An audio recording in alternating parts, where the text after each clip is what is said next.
आज की क्लास में जो हमें डिस्कस करना है वो क्या क्या टॉपिक हमें डिस्कस करने हैं। ये छोटे छोटे टॉपिक्स इसमें होते हैं, डेफिनेशन होती हैं, एक एक नंबर में कभी कभी पूछ ली जाती है, तो ये टॉपिक क्लियर होने चाहिए। पहला है कि मॉलिक्यूलर फोर्स हम किसको कहते हैं, जिसको हम कहते हैं कि जो हमारे अणुओं के बीच में फोर्स लगता है, जो मॉलिक्यूल के बीच में फोर्स लगता है, पार्टिकल जो भी है, कोई ठोस लिक्विड, वो बहुत सारे पार्टिकल से मिलकर बना हुआ है, बहुत सारे अणुओं से मिलकर बना हुआ है, तो उसके बीच में जो फोर्स होते हैं उसको हम मॉलिक्यूलर फोर्स कहते हैं। तो उसको समझेंगे ये क्या होता है। उसके बाद है कि फोर्स ऑफ एडहेशन क्या होता है, फिर समझेंगे कि फोर्स ऑफ कोहेशन क्या होता है, मॉलिक्यूलर रेंज क्या होती है, सरफेस टेंशन क्या होती है, इसको समझेंगे, सरफेस एनर्जी क्या होती है, एंगल ऑफ कांटेक्ट क्या होता है, कैपिलरिटी क्या होती है और कैपिलरी ट्यूब्स क्या होती हैं। इसको आज इस क्लास के अंदर ये सारे टॉपिक हम कवर करेंगे, तो एक एक करके समझते हैं। तो सबसे पहले जो हमारे मॉलिक्यूलर फोर्स हैं ये क्या है, इसको डिस्कस करते हैं कि कोई भी अगर हमारा ठोस है या लिक्विड है तो वो बहुत सारे छोटे छोटे पार्टिकल से मिलकर बना हुआ होता है, या हम कहें कि मॉलिक्यूल से मिलकर बना हुआ होता है। अगर एक मैं यहाँ डायग्राम बनाऊं और इसके अंदर कुछ जो पार्टिकल्स हैं, जो मॉलिक्यूल्स हैं हमारे, ये बड़ा करके इनको दिखा देता हूँ। ये पार्टिकल्स अगर मॉलिक्यूल्स इसमें हैं तो ठोस है या लिक्विड है, उसके जो मॉलिक्यूल्स होते हैं, उसके जो अणु होते हैं, वे एक दूसरे को एक फोर्स से आकर्षित करते हैं, या हम कहें कि एक फोर्स से अट्रैक्ट वे एक दूसरे को करते हैं, चाहे वे लिक्विड के मॉलिक्यूल हो चाहे वो ठोस के मॉलिक्यूल। हम केवल लिक्विड और ठोस की बात कर रहे हैं, गैस पर अभी नहीं जा रहे। तो we are talking about the molecules of solid and the liquid. जो उसके मॉलिक्यूल्स होते हैं वे एक फोर्स से एक दूसरे को आकर्षित करते हैं। ये फोर्स आकर्षण का होता है, रिपल्सन का नहीं, आकर्षण का होता है। इस फोर्स को हम मॉलिक्यूलर फोर्स कहते हैं। ठोस के अंदर या लिक्विड के अंदर जो फोर्स काम करता है उसको मॉलिक्यूलर फोर्स कहते हैं उसको। और ये फोर्स भी दो तरीके का होता है, एक होता है force of adhesion and force of cohesion, जिसको सासंजक बल भी कहते हैं और आसंजक बल कहते हैं। अगर मॉलिक्यूल्स एक ही पदार्थ के हैं, एक ही मटेरियल के हैं, जैसे मॉलिक्यूल ऑफ वाटर, अगर जल के अणुओं के बीच में फोर्स की बात करें, या वाटर के जो मॉलिक्यूल्स हैं और ग्लास के जो मॉलिक्यूल्स हैं उसकी बात करें, यानी कि अलग अलग पदार्थों के मॉलिक्यूल्स की बात करें, तो समान पदार्थ के जो मॉलिक्यूल्स होते हैं उनके बीच में जो लगने वाला फोर्स है उसको हम फोर्स ऑफ कोहेशन बोलते हैं, सासंजक बल जिसको हिंदी में बोलते हैं। ये होता है आसंजक बल, फोर्स ऑफ एडहेशन, अलग अलग पदार्थ के अणुओं के बीच में जो लगता है। जैसे किसी बर्तन में हमने पानी कर लिया तो कांच के जो अणु हैं और पानी के जो अणु हैं उनके बीच में जो लगने वाला फोर्स होगा वो फोर्स ऑफ एडहेशन होगा, आसंजक बल होगा। और पानी के अणुओं के बीच में या गिलास के अणुओं के बीच में जो फोर्स लगेगा उसको कहेंगे फोर्स ऑफ कोहेशन। समान पदार्थ के अगर अणु हैं उनके बीच में लगने वाला जो फोर्स है वो फोर्स ऑफ कोहेशन, एंड जो अलग अलग पदार्थ के अणुओं के बीच में लगता है वो फोर्स ऑफ एडहेशन। एक होती है मॉलिक्यूलर रेंज। ये जो मॉलिक्यूल्स हैं, मान लिया ये भी ठोस है, इसके अंदर भी बहुत सारे मॉलिक्यूल्स हैं, वो फोर्स कितनी रेंज तक लगता है, कितनी दूरी तक लगता है, तो उसको कहते हैं उसकी मॉलिक्यूलर रेंज। तो वो डिसाइड कैसे होती है, एक लगभग 10 की पावर 9 मीटर, या हम कहें 10 एंगस्ट्रॉम, क्योंकि 10 की पावर -10 मीटर एक एंगस्ट्रॉम के बराबर होता है। तो यह 10 एंगस्ट्रॉम 10 की घात -9 मीटर की रेडियस का कोई गोला खींच लो, 10 की पावर -9 मीटर की रेडियस का कोई आप एक स्फेरिकल गोला बनाइए, या इमेजिन कीजिए कोई ऐसा स्फेयर जिसकी रेडियस क्या हो, 10 की पावर -9 मीटर हो। ऐसा स्फेयर आप एक ड्रॉ करिए, इस तरह का स्फेयर, ये एक स्फेयर है और इसकी जो रेडियस है, इस गोले की रेडियस है वो 10⁻⁹ मीटर है। इस रेंज के अंदर जितने भी मॉलिक्यूल्स होंगे वे मॉलिक्यूलर फोर्स को फील करेंगे। इसके बाहर वे इसका जो फोर्स का जो वैल्यू है वो बिल्कुल नेगलेक्ट हो जाती है या कम हो जाती है बिल्कुल। तो इस रेंज तक जितने भी मॉलिक्यूल होते हैं वो फोर्स ऑफ एडेशन या फोर्स ऑफ कोहेशन को फील करते हैं, अनुभव करते हैं। अगर इस रेंज में कोई पार्टिकल यहाँ पर है और ये पार्टिकल को यहाँ पर है तो ये एक दूसरे से आकर्षित होंगे। तो इसको कहते हैं मॉलिक्यूलर रेंज कि कहाँ तक ये फोर्स काम करता है। तो ये है मॉलिक्यूलर रेंज 10⁻⁹ मीटर, या हम कहें कि 10 एंगस्ट्रॉम इसकी मॉलिक्यूलर रेंज होती है। लिक्विड के अंदर या ठोस के अंदर जो मॉलिक्यूल्स होते हैं वो इतनी रेंज तक एक दूसरे को आकर्षित करते हैं।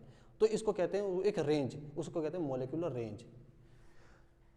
आगे बढ़ते हैं, सरफेस टेंशन, जिसको हिंदी में कहते हैं पृष्ठ तनाव।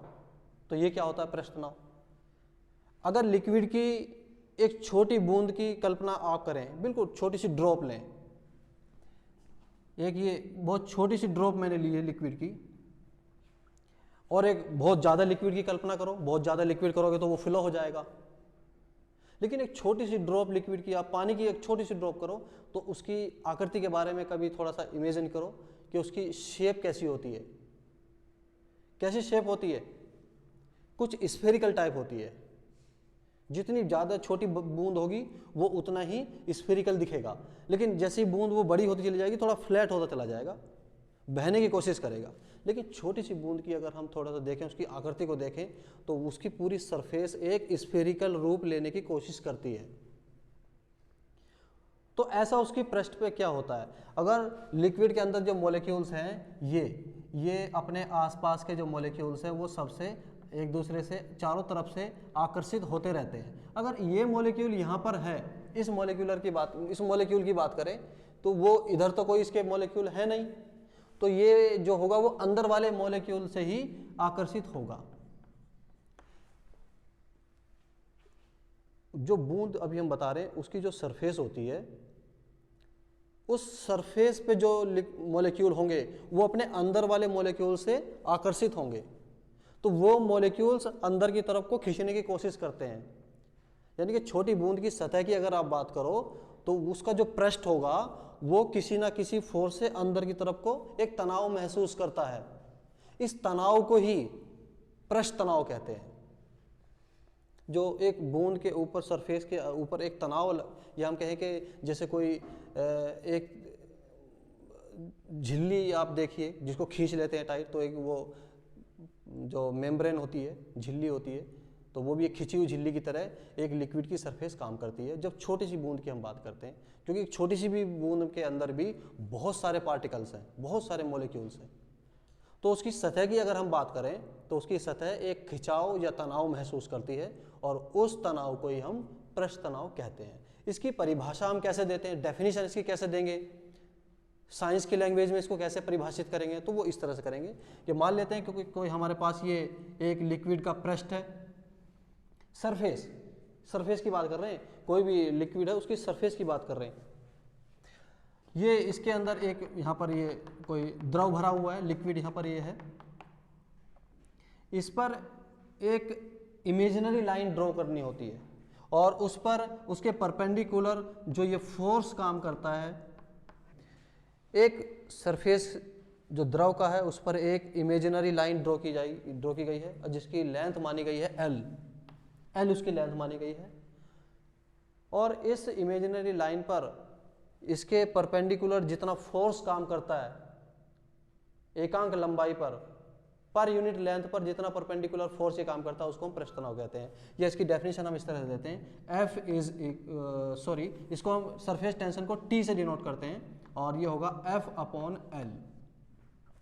सरफेस टेंशन का ये सिंपल एक डेफिनेशन ऐसे दी जाती है कि किसी लिक्विड के पृष्ठ पर खींची गई काल्पनिक रेखा की एकांक लंबाई पर जितना बल काम करता है उसको हम सरफेस टेंशन कहते हैं, या पृष्ठ तनाव हम उसको कहते हैं।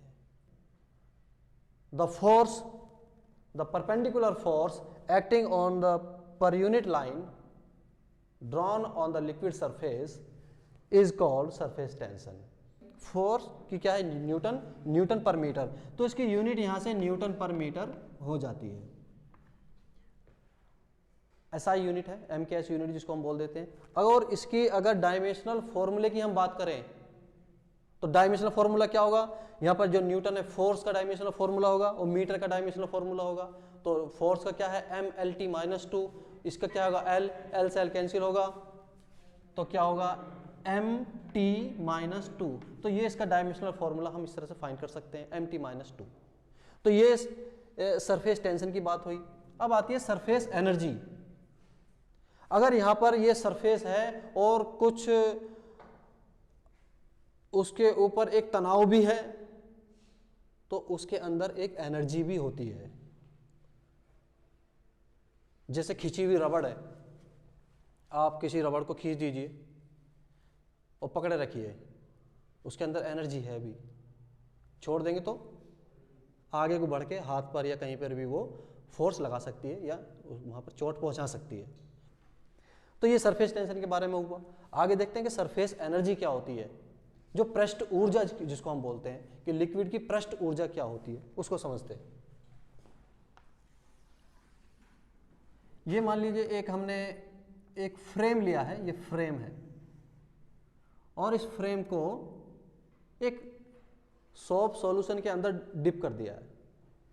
छोटे छोटे जब आप लोग भी होंगे तो करते होंगे कि कुछ एक गोल घेरा सा बना लिया किसी चीज़ का, तार का, और उसको सोप सॉल्यूशन के अंदर डुबाओ तो एक वो झिल्ली सी बन जाती है, एक फिल्म बन जाती है। या बबल भी उससे खूब ऐसे बना के उसको उड़ाते हैं ना, उसी पे हम आ रहे हैं। तो एक कोई भी फ्रेम ले लो, ये सर्किल भी हो सकता है, रेक्टेंगल भी। हमने एक रेक्टेंगल फ्रेम यहाँ पर लिया है और इस फ्रेम को एक सोप सॉल्यूशन के अंदर डिप करके निकाल दिया है। तो देखते हैं कि इस फ्रेम के अंदर एक यहाँ पर फिल्म बन जाती है उस सोप सॉल्यूशन की, बहुत पतली फिल्म बन जाती है। तो ये एक सरफेस, हमारी लिक्विड की सरफेस हमने क्रिएट कर दी इस तरह से। और ये इस फ्रेम पर जो सरफेस है लिक्विड की वो जकड़े रहती है बिल्कुल, है ना। अगर हम इसकी इस साइड को मूवेबल रखें, आगे पीछे खिसका सकें, तो इस पर एक फोर्स अगर हम यहाँ पर लगा दें, इस पर एक ये फोर्स लगाएं और यहाँ पर जो इसकी ये लेंथ है ये L है यहाँ पर ये, और इसको खिसका करके मैं नई पोजीशन यहाँ पर ले आता हूँ। पहले ये AB पोजीशन थी इस साइड की, अब ये CD पोजीशन यहाँ पर मैं ले आता हूँ और यहाँ से चला ये X डिस्टेंस मान लिया, आगे को मैंने शिफ्ट किया। एक मेम्ब्रेन बनाई, झिल्ली बनाई या फिल्म बनाई मैंने सोप सॉल्यूशन की, और इस लेंथ को मूवेबल रखा और इसको अगर मैं फोर्स लगा के आगे को बढ़ाऊं, इस लेंथ इसकी लिए वाली साइड को यहाँ से उठा के यहाँ कर दूं, तो मुझे देखना पड़ेगा कि जो ये फिल्म यहाँ पर ड्रॉ हुई है उसके अगेंस्ट मुझे वर्क करना पड़ेगा। उसको जब खींचूंगा तो मुझे कुछ वर्क करना पड़ेगा, क्योंकि फोर्स भी है और डिस्प्लेसमेंट भी हुआ है, तो इसका मतलब कहीं ना कहीं कुछ वर्क भी हुआ है। तो ये जो वर्क यहां से होगा, वर्क की डेफिनेशन से क्या होता है, फोर्स इनटू डिस्प्लेसमेंट, ये फॉर्मूला होता है, फोर्स इनटू डिस्प्लेसमेंट। अब ये लिक्विड की पृष्ठ है तो इसमें पृष्ठ तनाव भी है, सरफेस टेंशन भी है, जो हम इस फॉर्मूले से निकाल चुके थे पहले, अभी समझा था हमने कि किसी भी लिक्विड की सरफेस पे एक सरफेस टेंशन काम करती है और उसका फॉर्मूला ये होता है। तो यहाँ से फोर्स उस पर कितना होता है, तो T इंटू एल भी लिखा जा सकता है यहाँ से।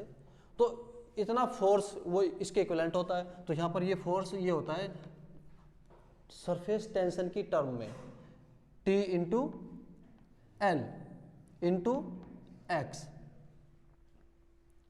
अब यहाँ पर हम जो L है ये वाला L, इसको हम एक तरीके से यहाँ पर 2L भी यूज़ कर सकते हैं और सिंपल L भी यूज़ कर सकते हैं। ये न्यूमेरिकल क्वेश्चन में एक, इसको सब लोग ध्यान समझें जो मैं बताने जा रहा हूँ। इस क्वेश्चन के अंदर कभी कभी हम 2L इस्तेमाल करते हैं, कभी कभी हम L इस्तेमाल करेंगे। यानी कि ये जो साइड है ये वाली, या हम कहें कि यहाँ पर हम 2 इस्तेमाल कर रहे हैं, 2 ये, और लेंथ इंटू ब्रेथ, एक तरीके से उसका एरिया हो जाता है, क्षेत्रफल हो जाएगा। ये वाला क्षेत्रफल, ये यहाँ से हमने उसमें कितना, इसके एरिया में इंक्रीज कितना हुआ, उसके क्षेत्रफल में परिवर्तन कितना हुआ, लेंथ इंटू ये ब्रेथ, ये वाला क्षेत्रफल आ जाएगा कि हमने यहाँ से यहाँ तक बढ़ाया। तो इसको मैं लिख सकता हूँ T इंटू 2 ए यहाँ पर क्या है, एरिया, लेकिन 2 किया मैंने। और ये 2 कहाँ पर करना है, इसको जरा ध्यान समझो। जब भी हम किसी फिल्म की बात करें या बबल की बात करें, कोई बुलबुला है, बबल है, तो या फिल्म की बात करें तो वहां पर हम 2 रखेंगे। और जब किसी ड्रॉप की बात करें, बूंद की बात करें, तो वहां पर हम 2 नहीं रखेंगे। रीजन क्या है इसके पीछे? रीजन ये है कि अगर हम किसी फिल्म की बात करते हैं, किसी एक लेयर की बात करते हैं, तो उसमें 2 उसकी सरफेस हो जाती है, एक सरफेस इधर, एक सरफेस इधर। पृष्ठ तनाव इधर भी काम करेगा, इधर भी काम करेगा।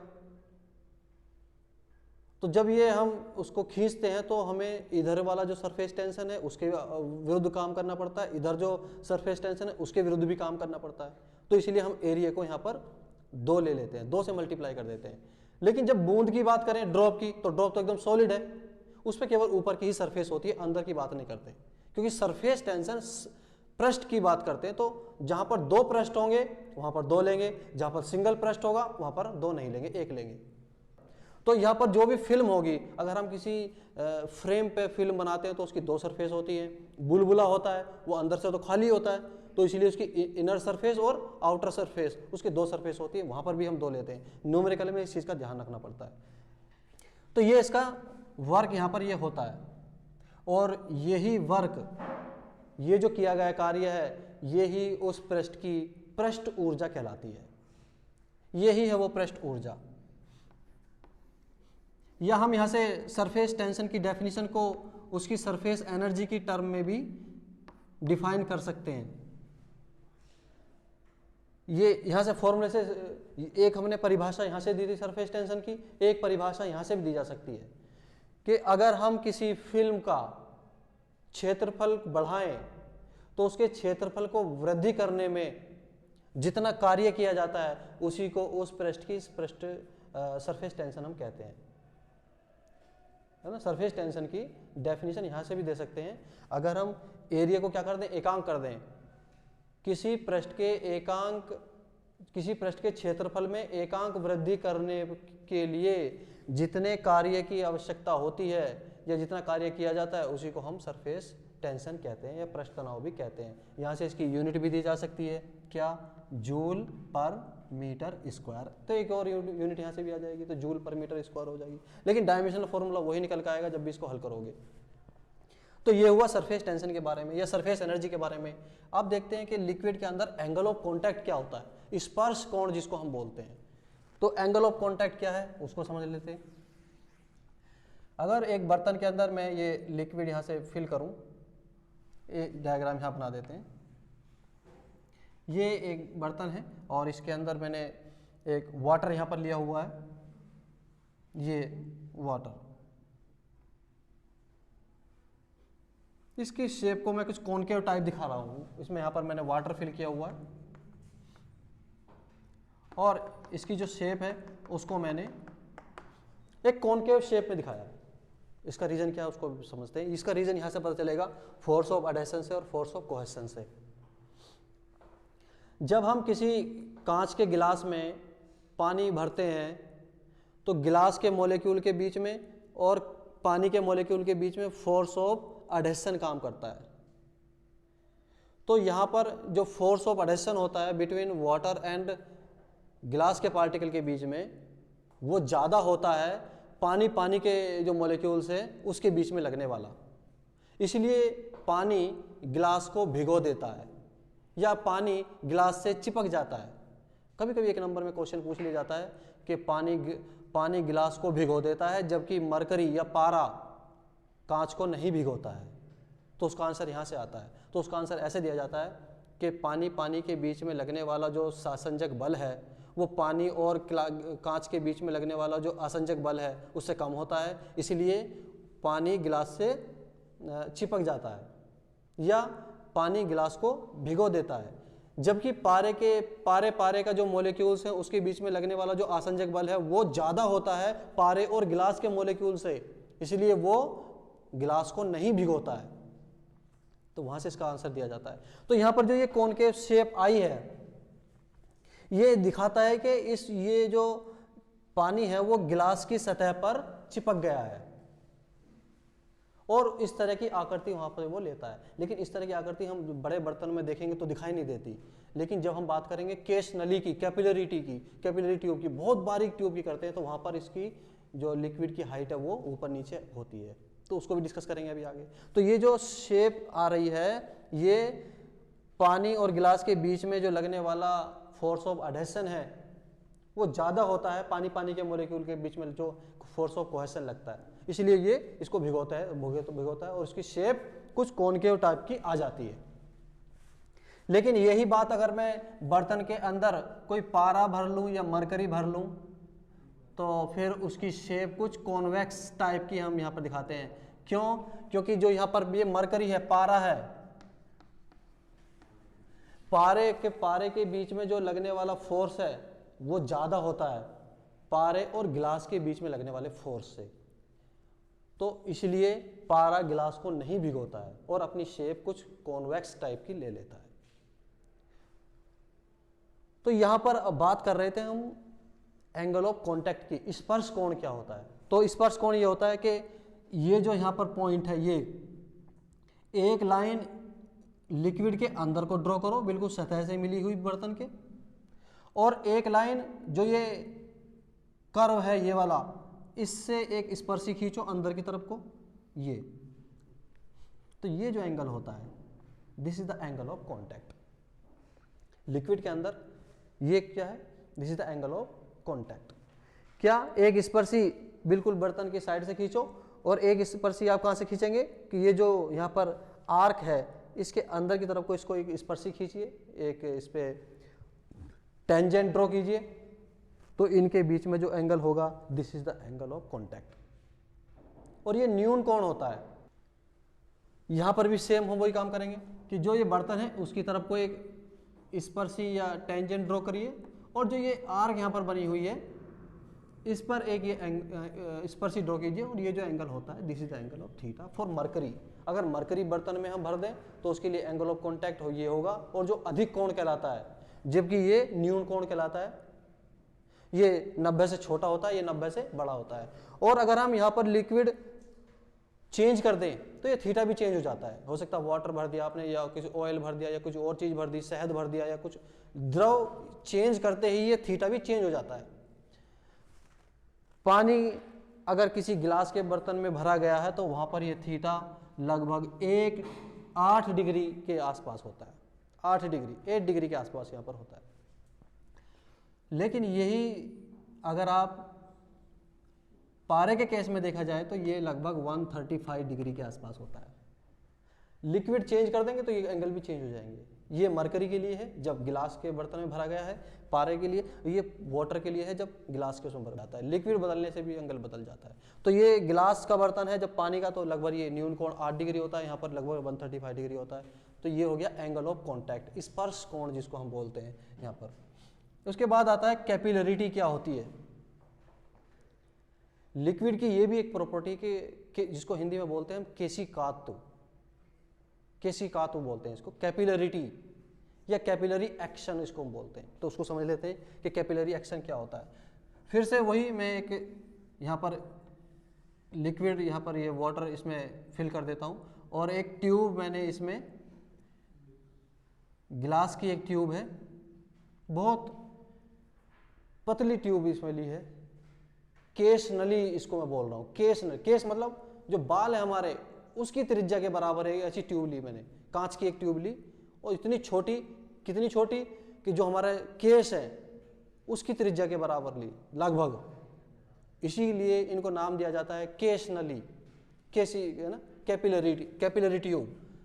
और इसको मैंने एक ऊपर से खुली हुई है जिसकी त्रिज्या बहुत छोटी हो, ऐसी ट्यूब जिसकी त्रिज्या बहुत छोटी हो और दोनों तरफ से खुली हुई हो, उनको केश नली बोलते हैं, कैपिलरी ट्यूब बोलते हैं। और इस कैपिलरी ट्यूब को अगर वाटर के अंदर फिल करें तो यहाँ पर हम देखते हैं कि कुछ इस तरह की घटना यहाँ पर होती है। यानी कि इसमें जो लिक्विड यहाँ पर वाटर हमने भरा हुआ था, ये वाला वाटर, ये कहीं इस केस नली में ऊपर तक इसकी लिक्विड वाटर की हाइट ऊपर तक इसमें पहुंच जाती है। जैसे इस केस नली को हमने इस पानी में डिप किया तो यहाँ पर जो लिक्विड है वो ऊपर तक चढ़ जाता है कुछ हाइट तक। और अगर ये इस बर्तन के अंदर पारा भर दिया जाए और केस नली को उसमें रखा जाए तो पारा ये और इसमें पारा ट्यूब के अंदर नीचे उतर जाता है, नीचे हाइट पर चला जाता है। ये यहाँ पर हमने मरकरी इसमें भरा हुआ है। तो यहाँ पर मरकरी डाउन होता है, पानी की हाइट अप होती है, पानी ऊपर चढ़ता है, मरकरी नीचे उतरता है। तो केस नली के अंदर द्रवों का चढ़ना या उतरना, इस घटना को हम केशिकातु कहते हैं या कैपिलरी एक्शन इसको बोलते हैं। और इस फिनोमिना को कैपिलरिटी कहते हैं। और जो ये ट्यूब्स हैं इनको कैपिलरी ट्यूब कहते हैं। कैपिलरी ट्यूब क्या होती है? जिनकी त्रिज्या बहुत छोटी हो, दोनों तरफ से खुली हुई हो, उनको कैपिलरी ट्यूब बोलते हैं। और जब कैपिलरी ट्यूब को हम किसी द्रव में डुबोते हैं तो या तो द्रव ऊपर चढ़ जाएगा या द्रव नीचे उतर जाएगा। इस द्रव की इस घटना को ही हम कैपिलरिटी एक्शन बोलते हैं या कैपिलरिटी बोलते हैं, केशिकातु बोलते हैं और इनको केस नली बोलते हैं। ये घटना देखी कहाँ पे जाती है कि जो दिए में बत्ती होती है, ऑयल एक सिरे से दूसरे सिरे तक पहुंच जाता है। लालटेन में जो तेल होता है वो नीचे सिरे से ऊपर सिरे तक पहुंच जाता है, क्योंकि कपड़े के अंदर भी बहुत सारे उनके जो बीच में गैप होता है। मान लिया जो कपड़ा है, अगर उसको आप लेंस से जूम करके देखोगे तो कपड़े की ये धागे जो हैं वो इस तरह से दिखाई देंगे। तो ये यहाँ पर जो जगह बची हैं ये वहाँ पर केस नली का काम करती है। इसीलिए जो लिक्विड है वो पानी है, वो तौलिए को अगर बाल्टी में आप एक किनारे पे डाल दो तो तौलिया ऊपर तक गीला हो जाता है, काफ़ी डिस्टेंस तक गीला हो जाता है। तो ऐसा क्यों होता है? क्योंकि उनमें जो गैप है धागे के बीच में, वहाँ पर से भी वो कैपिलरी ट्यूब बन जाती है और इससे वो जो पानी है वो ऊपर तक पहुँच जाता है। ऐसे ही पौधे की पत्तियों तक पानी पहुँचने का कारण भी यही है। जड़ से पत्ती तक पानी पहुंचने का क्या मतलब होता है कि जो पौधा है उसके तने में भी बहुत सारी कैपिलरी ट्यूब होती हैं, तो वहां पर भी ये फिनोमिना देखा जाता है। अब हम ये समझेंगे कि अगली क्लास में ये समझेंगे कि जो ये लिक्विड ऊपर चढ़ा तो कितनी हाइट चढ़ेगा, ये कैसे डिसाइड होगा, और ये ऊपर गया क्यों। ये तो हमें पता चल गया कि जो मरकरी है वो डाउन होता है और ये अप होता है। तो ये होता क्यों है, इसका पूरा डेरिवेशन हम समझेंगे और इसके डेरिवेशन से लिक्विड की सरफेस टेंशन भी हम फाइंड करेंगे और देखते हैं कि ये कहीं ना कहीं प्रेशर डिफरेंस की वजह से होता है। यहाँ पर प्रेशर और यहाँ पर प्रेशर, या हम कहें कि यहाँ पर प्रेशर और यहाँ पर अंदर इसका प्रेशर कुछ अंतर होता है। वो कितना अंतर होता है उसको हम अगले डेरिवेशन में डिस्कस करेंगे अगली क्लास में। वो डेरिवेशन बहुत इंपॉर्टेंट है समझना कि कैसे प्रेशर डिफरेंस की वजह से लिक्विड ऊपर या नीचे उतरता है।